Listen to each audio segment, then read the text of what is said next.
हम पहले भी कथा में कहे, आज फिर बैतुल की कथा में कहते हैं, भगवान से नहीं डरना, मत डरो, परमात्मा से नहीं डरना, मत डरो, धर्म और पुराण से नहीं डरना, मत डरो, वेद और शास्त्र से नहीं डरना, मत डरो, अपने गुरुओं से नहीं डरना, मत डरो, किसी से नहीं डरना, मत डरो, माता पिता से नहीं डरना, मत डरो। और शिव पुराण कहती है अपने कर्म से जरूर डरना, क्योंकि कर्म का भोग तो परमात्मा को भी भोगना पड़ता है। कर्म का भोग तो भगवान भी भोगा है। एक चिड़िया को कैद में रखा माता सीता ने तो कैद में रहना पड़ा। राम जी ने छुपकर बाली को मारा था, उस बाली ने छुपकर कृष्ण अवतार में भगवान कृष्ण को मारा था। अर्थात कर्म का भोग मनुष्य को भोगना ही पड़ेगा, ये निश्चित है कि हम भोग रहे हैं। जैसे माता ताप्ती के जीवन को हम समझ रहे हैं कि माता ताप्ती कोई साधारण नहीं, कितना तपबल होगा, कितना। आपको फिर कथा में कहेंगे, ब्यूटी पार्लर में जो सुंदरता नहीं मिल सकती वो सुंदरता मेरे महादेव के चरणों में मिलती है। क्रीम की चमक 2-4 महीने की रहेगी, पर अच्छे कर्म की चमक जीवन पर्यंत मरते दम तक रहेगी। उस चमक को कोई नहीं मिटा सकता तुम्हारे। जबरन का घिस घिस के जितना अपना मुंडा को घिसा, उत्तर कहीं का चंदन दे दे तक इसको घिस दे, तो कि मेरा तो हाथ दुखी है, डिब्बी लिया घोला और भगवान को चिपका दिया। भगवान भी मन में सोचे, अरे वो आलसन, खुद का मुंडा घिसने में कुछ नहीं दुख है और चंदन घिसने में हाथ दुखे।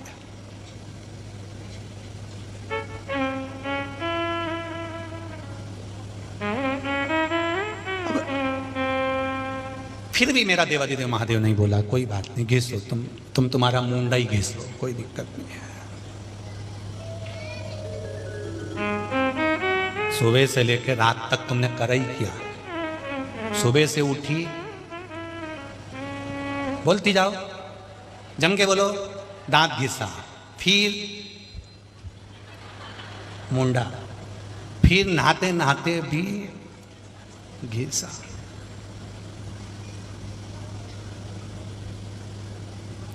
आखिरी में भी रात को सोते सोते विकेट ठंड पड़ रही है, थोड़ा सा मुंडा धोके फिर निकाल ली वो डब्बी, में से ऐसा निकल के सब दूध बहुत पुताई से घिस गया। इतना ना जाने कजन काका चिपकाया ही, पति भी बोला शनि महाराज की बेन लग रही है। इतना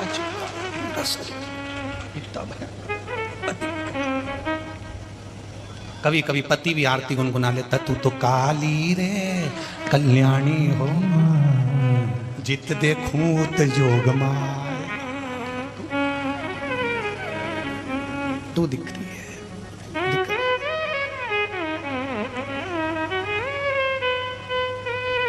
दो को लक्ष्मी माना गया। दो लक्ष्मी है, एक घर में जो बहू आती है, घर में जो बेटी रहती है, घर में जो मां रहती है, जब वो प्रातः में उठकर अपने घर की झाड़ू बुआरी, अपने कमरे की, अपने घर के अंदर की जो बुआरी झाड़ू को उठाकर 7 कदम भी अगर झाड़ू लगा लेती है तो वो लक्ष्मी कहलाती है। और दूसरी, रोड को साफ करने वाली, हमारे बैतूल को, हमारे सीहोर को, हमारे प्रदेश को, हमारे राष्ट्र को, जो रोड पर सुबह से झाड़ू लेकर निकलती है और सुबह से झाड़ू और गाड़ी लेकर, डला लेकर, सामान लेकर निकलती है, सवेरे सवेरे झाड़ू लगाती है, लोग उसको भले कुछ भी कहें पर शिव पुराण उसको लक्ष्मी कहती है, उसको लक्ष्मी कहती है। हमारा सनातन हिंदू धर्म कहता है कि सवेरे सवेरे अगर कोई झाड़ू लगा रही है, वो रोड पर झाड़ू लगाने वाली माता अगर रोड पर झाड़ू लगा रही है और तुम किसी शुभ कार्य के लिए जा रहे हो और झाड़ू लगाने वाली झाड़ू लगाती हुई निकल जाती है, तो हमारा कार्य सफल हो जाता है। ये सनातन हिंदू धर्म कहता है। अर्थात उस रोड पर झाड़ू लगाने वाली स्वीपर को, झाड़ू लगाने वाली सेविका को, झाड़ू लगाने वाली उस साधारण सी एक सहज सी नारी को भी हमारे शिव पुराण ने लक्ष्मी कहा है कि वो लक्ष्मी है, उसका मात्र झाड़ू लगाना तुम्हारे कार्य को सफल कर देता है। अब आज के जमाने में वो झाड़ू लगाने वाली तो लक्ष्मी अपना काम कर रही है, पर जो घर की जो लक्ष्मी है ना, वो झाड़ू को छूना भी नहीं चाहती है। इसके बदले की झाड़ू भले वो बेरू लगा ले, पर ये नहीं लगाए। दो लक्ष्मी,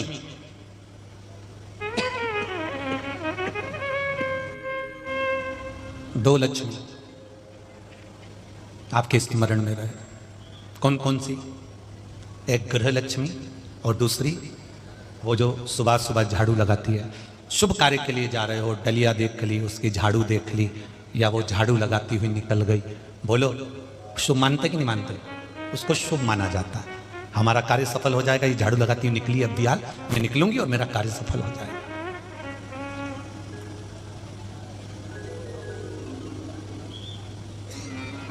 क्यों? घर की बहू, बेटी, घर की मां, घर की स्त्री, घर की नारी, क्यों कहा गया कि सवेरे भले झाड़ू उठा के 2 कदम चल लो, पर अपने घर में सेविका, नौकरानी, तुम्हारे यहाँ की जो भी झाड़ू लगाने आए, पोछा लगाने आए, उससे पहले झाड़ू का स्पर्श घर की बहू, बेटी या माता का होना चाहिए। क्यों? उस घर की लक्ष्मी कभी खत्म नहीं होती, समाप्त नहीं होती। प्रैक्टिकल करके देखना। मुंबई जैसी सिटी में, मुंबई जैसे शहर में, दिल्ली जैसे शहर में, बेंगलोर जैसे शहर में, हैदराबाद जैसे शहर में लोग नौकरी करने जाते हैं। ना पत्नी को फुर्सत है, ना पति को फुर्सत है, दोनों काम में लगे हुए हैं। नौकरानी आती है, झाड़ू पोछा कर कर चली जाती है। 40, 50, 60 हजार रुपए महीना पति कमा रहा है, 60 हजार रुपए महीना पत्नी कमा रही है। उसके बाद भी घर का गुजारा नहीं हो रहा, तो भी गांव में फोन लगाकर बोल रहे आओ तो गेहूं ले आना। तो भी फोन लगाकर बोल रहा है कि मम्मी कोई आए ना तो अपने गांव में बैतूल में गुड़ अच्छा बनता है, 5 किलो रख के भेज देना। नहीं, अगर तुम्हें कहीं किसी को बुरा लगता हो तो बात दूसरी है, और लग जाए तो लग जाए, अगली बार मत बुलाना बैतूल, ऐसा कोई टेंशन वेंशन मत लो। और कथा तो कथा के लेवल से करके जाएंगे, अच्छा लगे चाहे बुरा लगे।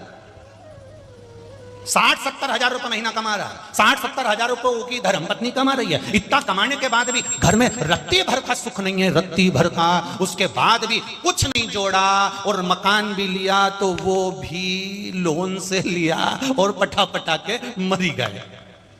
उसका नाम है फ्लैट, जमा कर करके पूरे गए लेट।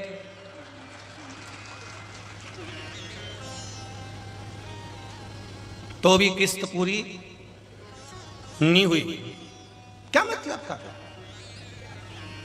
फिर उससे तो हमारा साधारण सा जीवन, मेरे बैतूल के भाई बहनों को देखो, भले कबेलू का मकान, छोटी सी जमीन, परंतु आज भी किसी से 1 रुपया उधार नहीं लेना, अपनी चादर जितनी उधर पांव पसारा, खाए पिया मौज करा, अपनी जिंदगी जी रहा है। उसके बाद भी राजसी सुख, उसके बाद भी राजसी ठाट, और वो इतना कमाने के बाद भी उनको सुख नहीं, उतना कमाने के बाद भी उनको सुख नहीं है। सोचो सोचो जरा, विचार करो। क्यों? क्योंकि उनके यहाँ वो झाड़ू सुबह से हाथ नहीं लगाई जाती, इसलिए वो कितना भी कमा ले उसको सुख नहीं मिल सकता। और हमारे यहाँ माँ झाड़ू उठाएगी या बहन उठाएगी या बहू उठाएगी, पर झाड़ू को हाथ जरूर लगाएगी, लगाएगी तो लक्ष्मी टिकेगी। ये हमारे यहाँ की लक्ष्मी का नियम है।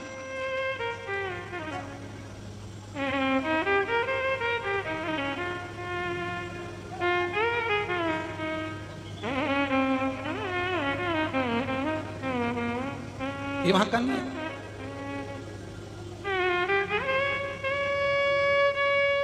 और अपने चित्त से, अपने स्मरण से, अपने भाव से, अपने हृदय से शिव कथा कर रही है। छाया देवी ने जो तप बल किया है, जो तप साधना करी है, उस तप साधना गर्भ में जो संतान है, वो दोनों तप के बल से, बहुत तप के बल से,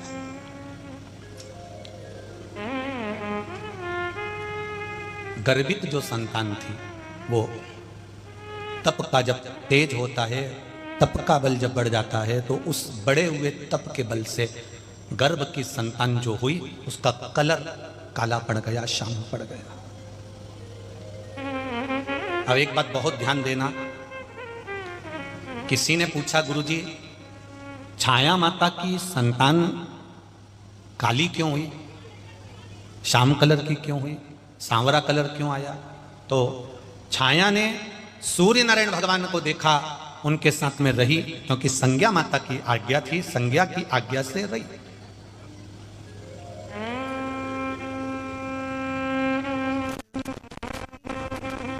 और छाया मन में विचार करती थी, यम और यमुना दोनों को देखकर विचार करती थी कि भगवान मुझे भी संतान ऐसी तेजवान देना, मुझे भी संतान देना तो ऐसी तेजवान देना। अब भगवान ने संतान तो दी, पर यम और यमुना जैसे सांवरे थे वैसा ही उसका ही स्वरूप इन्होंने इस छाया के गर्भ की संतान को दे दी।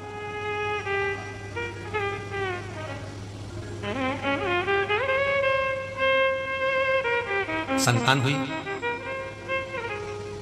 माता छाया के गर्भ से। जरा देखिएगा, जब शनि महाराज भी काले हो गए और जो एक कन्या हुई वो भी, उसका भी कलर काला था, एकदम काला स्वरूप। इतने में सूर्य नारायण भगवान को मालूम पड़ा कि मेरे घर संतान हुई है, तो वो देखने के लिए आए।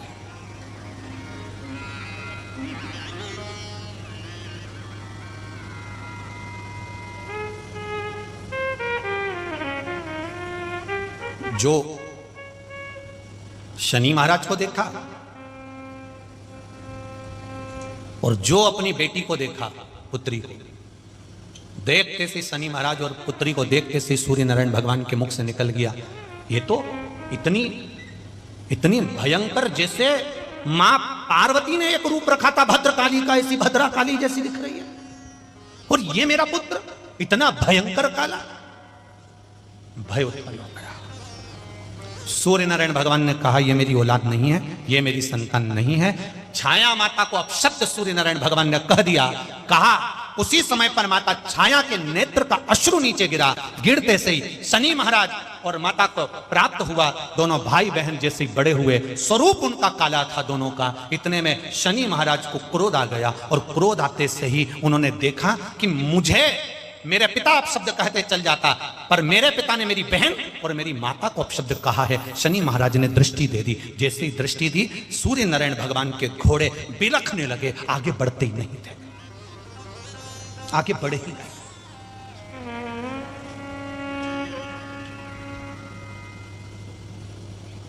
जिसको सूर्य नारायण काली कहकर पुकार दिया, भद्रा काली कहकर पुकार दिया, वो अपने शनि महाराज के गले लगकर भाई के रो रही थी। इतने में शनि ने कहा, अपनी माता छाया ने बहुत तप करा,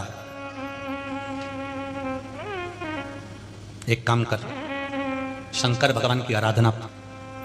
मेरी माताओं से निवेदन है, अभी आपको कहा था जो ब्यूटी पार्लर में चेहरे पर चमक नहीं आएगी, वो चमक शंकर की आराधना से आएगी। माता ने तप करना प्रारंभ करा। शनि महाराज को गोरा होना नहीं था, पर माता ने जब तप करना प्रारंभ करा, जो बहन ने तप करना प्रारंभ करा, ऐसा तप ऐसा तप ऐसा तप, घोर तप देवाधिदेव महादेव का करा।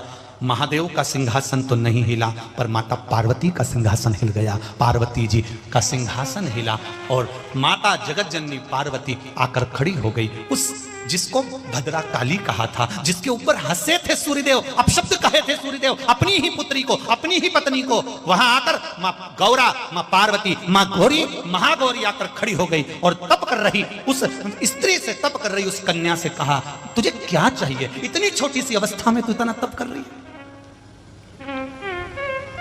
इतनी छोटी सी तेरी अवस्था है और तू इतना तप कर रही है, इतना तप। माता गौरानी को देखकर, पार्वती जी को देखकर, उनकी सुंदरता को देखकर, उनकी गौरी माता को देखकर उस कन्या ने कहा, मेरे पिता ने ही मुझको काली कह दिया, भद्रा काली कह दिया। मां, कोई कन्या अगर किसी मां के गर्भ से अगर जन्म ले तो पार्वती माता से स्वयं मां ताप्ती कह रही है, मां, किसी मां के गर्भ से अगर कोई बेटी जन्म ले, बेटा भले सुंदर हो चाहे ना हो, पर मां ऐसी कृपा करना, किसी नारी के गर्भ से अगर बेटी जन्म ले तो उसको सुंदर जरूर बनाना, जिससे उसका विवाह हो जाए, उसको सुंदर जरूर बनाना मेरी मां। इतना ताप्ती मैया ने केवल एक अपने लिए ही वर नहीं मांगा था माता पार्वती से, ताप्ती माता ने वर मांगा था संपूर्ण विश्व के कल्याण, संपूर्ण राष्ट्र के कल्याण। पार्वती जी ने कहा, क्या चाहिए तुमको? बस मां, मेरे पिता ने मेरा और माता का अपमान करा है, मेरे भाई शनि को बुरा लगा है, आप कृपा करेंगे तो सब कुछ मिल सकता है। पार्वती जी ने कहा, मैं जितनी सुंदर हूं, क्या मैं तुझे उतना सुंदर बना दूं? आपका क्या विचार है? बोलो बोलो, जम के बोलो। पार्वती जी कह रही हैं, मैं जितनी सुंदर हूं, क्या मैं तुझे उतना सुंदर बना दूं? बहुत चतुर थी ताप्ती, बहुत चतुर। पिता ने तो उसको काली कहकर पुकार दिया था, पर उसके तप के बल पर उसका नाम काली नहीं, उसका नाम क्या पड़ गया था? जम के बोलो, ताप्ती पड़ गया था, क्योंकि तप बल इतना प्रबल था उसका कि पार्वती जी को आना पड़ा। और मां जगतजननी माता पार्वती उससे कर रही है, क्या मैं तुझे मेरे जैसी सुंदर बना दूं? क्या मैं तेरे को मेरे जैसी, मेरा स्वरूप देख ले, चाहे तू कुष्मांडा, चंद्रघंटा, स्कंदा, तुझे जो बनना हो, जैसी बनना, गौरी, उमा, पार्वती, सती, तुझे जैसी बनना है, तुझे वैसा स्वरूप दे देती हूं। मांग तुझे कैसा स्वरूप चाहिए, लक्ष्मी, सरस्वती, इंद्राणी, अप्सरा, तुझे कौन सा स्वरूप चाहिए तू वो बोल, मैं वो स्वरूप तुझे दे दूंगा। तू मांग ले, तुझे कौन सा स्वरूप चाहिए। मुझे विश्वास है, मेरा मन कहता है कि अगर आपके सामने आकर माता पार्वती जी कहती कि तुझे लक्ष्मी जैसी बनना है, कि सरस्वती जैसी बनना है, कि अप्सरा बनना है, कि इंद्राणी बनना है, कि पार्वती जैसी बनना है, कि स्कंदा जैसी बनना है, तुझे कैसी बनना है, तो आप होते या संसार की कोई भी नारी होती, वो कह देती हाँ आपके जैसी सुंदर बना दो, या लक्ष्मी जैसी सुंदर बना दो, या स्कंदा जैसी या गौरी जैसी सुंदर बना दो। पर माता ताप्ती जो तप करी थी, माता ताप्ती ने यह नहीं कहा कि पार्वती मैया मुझे आपके जैसे सुंदर बनना है। ताप्ती ने यह नहीं कहा, क्योंकि ताप्ती को मालूम था सर्वाधिक 33 कोटि देवी देवताओं में अगर कोई सुंदर है तो वो एक ही है, कर्पूर गौरम करुणावतारम संसार सारम। दुनिया में 33 कोटि देवी देवताओं में सबसे सुंदर हैं मेरे देव अधिदेव महादेव, सबसे सुंदर। बहुत जलते हैं सब उनसे, उनकी सुंदरता के कारण। एक बार स्वयं गणेश जी ने भगवान शंकर जी से कह दिया था, पिताजी आप ये राख लपेट के रहते हो, राखोड़ी पूरे चेहरे पर लपेट के रहते हो, राख लपटे रहते हो, भस्म लगाए रहते हो, जटाजूट बांधे रहते हो, बताओ सांप बिच्छू लपेट के रहते हो, अच्छा लगता है तुमको? भगवान बोले तो क्या हो गया? नहीं, एक बार मुझे आपका असली स्वरूप देखना है। दिन का चल हरिद्वार। भगवान लेकर गणेश जी को हरिद्वार, और गणेश जी को हरिद्वार लेकर गए। हरिद्वार में गणेश जी को भगवान अपना स्वरूप दिखा रहे थे। गणेश जी से कहा तू घाट पे बैठ जा, मैं अभी नहा के आया। जो शंकर भगवान नहाने के लिए गंगा जी में गए, निकल कर आए तो केश खुले थे, कानों में सुंदर कर्णफूल थे, नयनों पर त्रिपुंड लगा हुआ था, भगवान के बड़े बड़े नयन थे। और भगवान जो नहाकर बाहर निकले और गणेश जी उनको देखने के लिए 8 मुंह बना लिए। तब से गणेश जी अष्टविनायक हो गए। केवल देखने के लिए गणेश जी ने 8 मुंह बनाए। लक्ष्मी जी ने गुणगान करने के लिए 8 रूप रख लिए, अष्टलक्ष्मी हो गई। भगवान कृष्ण स्वरूप का दर्शन करने के लिए पूरा ब्रह्मांड उठा लिए, तलातल रसातल, पूरा भगवान ने अपना स्वरूप का विस्तार कर लिया। राम जी देखें, सब देखें, गणेश जी महाराज ने जो भगवान को देखा, भगवान बोले गणेश जी कैसा लगा बेटा? गणेश जी बोले जिंदगी में तुमसे कभी कुछ नहीं मांगा, आज मेरा मांगने का मन है। भगवान ने कहा बेटे हो तुम मेरे, मांगो क्या चाहिए? गणेश जी बोले जैसे थे वैसे ही हो जाओ। शंकर जी ने पूछा क्यों? गणेश जी बोले मैं मेरी मैया से ज्यादा सुंदर किसी को नहीं देख सकता। गणेश मैं इस स्वरूप में नहीं नहीं पिताजी मुझको ये स्वरूप नहीं चाहिए, क्योंकि आप इतने हो, इतने सुंदर, इसीलिए उस दिन से कह दिया गया सत्यम शिवम सुंदरम, मेरा शिव अति सुंदर है, उसके बराबर दुनिया में कोई सुंदर नहीं। इतना सुंदर, इतना सुंदर, इतना सुंदर कि लक्ष्मी जी की मां ख्याति देवी भी अपनी बेटी लक्ष्मी का विवाह शिव जी से करना चाहती थी, पर शंकर ने मना कर दिया था, क्योंकि लक्ष्मी जी को नारायण चाहते थे तो उनका विवाह नारायण से हो, उन्होंने मना कर दिया। इतने सुंदर थे कि लक्ष्मी भी ख्याति देवी शिव को दे रही थी, भगवान शंकर को, इतने सुंदर। तो पार्वती जी बोल रही हैं ताप्ती से, पिता ने इनको काली कहा, पिता ने इनको शब्द कहा, पर माता का तप, शिव का तप जो करा, उस तप का बल कितना बढ़ा, उस तप का बल। मां जो ताप्ती ने तप किया है, उनके तप का जो बल बढ़ा है उनके तप का जो क्रम बढ़ा है, जो तप किया है, उस तप के बल पर स्वयं मां पार्वती आकर खड़ी हो जाती हैं और माता स्वयं कर रही है। माता पार्वती स्वयं कर रही है, आपको क्या चाहिए, आपको मैं क्या दे दूं, आपको मैं क्या प्रदान कर दूं, बोलो तुम्हें क्या दिया जाए। तब स्वयं माता ताप्ती ने कहा, मां कह रही है मां कि आपका स्वरूप नहीं चाहिए मुझे, तो केवल देव अधिदेव महादेव का एक बार दर्शन चाहिए। केवल एक बार मैं देव अधिदेव महादेव का दर्शन कर लूं, मेरी जीवन सार्थक हो जाए। फिर देखिए कितना सुंदर प्रसंग, कितनी सुंदर बात यहां पर कही गई कि देव अधिदेव महादेव का केवल दर्शन, इसके सिवाय कुछ नहीं, केवल दर्शन। ठीक है, मां पार्वती जी कैलाश धाम पर गईं और भगवान शिव से, बेस कम कर दो, भगवान शिव से उन्होंने प्रार्थना करी। भगवान देव अधिदेव महादेव से कहा, आप पधारो। एक छोटी सी कन्या तप कर रही है, एक छोटी सी कन्या तप कर रही है और उसके तपबल पर मैं उसको दर्शन देने के लिए गई थी, परंतु उसने मुझसे कुछ मांगा नहीं है, केवल आपका दर्शन चाहती है। जरा ध्यान से सुनना, बैतुल के जितने लोग बैठे हैं और जितने आस्था चैनल के माध्यम से सुन रहे हैं, जितने फेसबुक यूट्यूब के माध्यम से सुन रहे हैं, वो जरा ध्यान लगाकर सुने कि ताप्ती माता ने क्या मांगा, केवल देव अधिदेव महादेव का दर्शन। और जो महादेव ताप्ती के सामने पहुंचे, जो महादेव भगवान शंकर माता ताप्ती के सम्मुख में पहुंचते हैं, माता ताप्ती के सामने पहुंचते हैं, ताप्ती महादेव का दर्शन करती हैं और महादेव ताप्ती को देखकर कहते हैं, बोलो तुमने तप कराए, साधना करिए, भजन कराए, कीर्तन कराए, मंत्र जाप कराए, स्मरण कराए, मांगो तुमको क्या चाहिए। ताप्ती ने कहा, आपका जैसा स्वभाव है, आपका जैसा स्वरूप है और आपका जैसा शीतल गुण है, बस वही आप मुझे प्रदान करिए। शिवजी ने अपना स्वरूप जो छुपा कर रखा था सुंदरता वाला, वो ताप्ती को दे दिया और वर दिया कि तेरे घाट पर मैं सदा विराजमान हूं। आप ताप्ती पुराण को अगर उठाकर पढ़ेंगे, ताप्ती पुराण को अगर देखेंगे, ताप्ती पुराण का यदि स्मरण करेंगे और ताप्ती पुराण को यदि आप उठाकर पढ़ेंगे, तो उसमें ताप्ती माता के तट पर कई वर्णन है, माता ताप्ती के तट पर कई शिवलिंग का वर्णन किया गया। पढ़ी आप लोगों ने कि नहीं पढ़ी?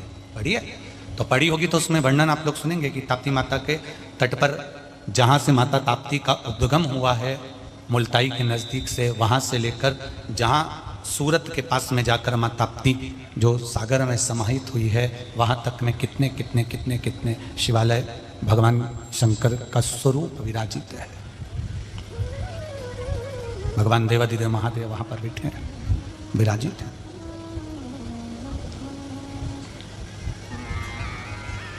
ताप्ती ने वर मांगा, शिवजी विराजित हो गए। देवाधिदेव महादेव पहुंच गए सीधे सूर्य नारायण भगवान के पास और सूर्य देवता के पास में जाकर पूछा कि आपने मुझे याद किया है, रिटर्न बढ़ा ले बाबा, आपने मुझे याद किया है, आपने मुझे बुलाया है, क्या बात है बताओ, आप क्या हुआ?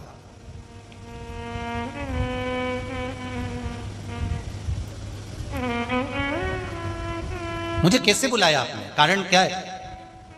सूर्य नारायण भगवान ने कहा, मेरे बेटे शनि ने मुझ पर दृष्टि दे दी है, जिसके कारण मेरे अश्व आगे नहीं बढ़ रहे हैं, ये रथ रुक गया है, ये रथ थम गया है।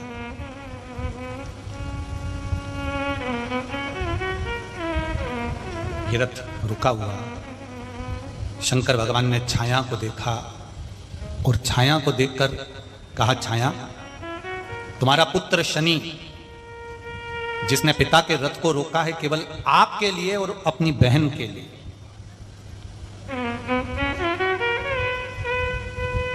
शनि,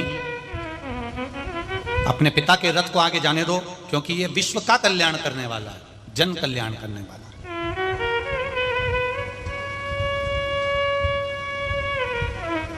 जब संपूर्ण विश्व के कल्याण की अगर कोई बात आए, अपने प्रदेश के कल्याण की बात आए, अपने नगर के, अपने गांव के कल्याण की बात आए, तो शिव महापुराण की कथा कहती है उसमें अग्रण्यता रखो। आप धर्म की जब बात आए तो आप अग्रण्य रहो। हम पहले भी एक बार कह चुके हैं, आज फिर कहते हैं, राष्ट्र के लिए, धर्म के लिए, सनातन धर्म की रक्षा के लिए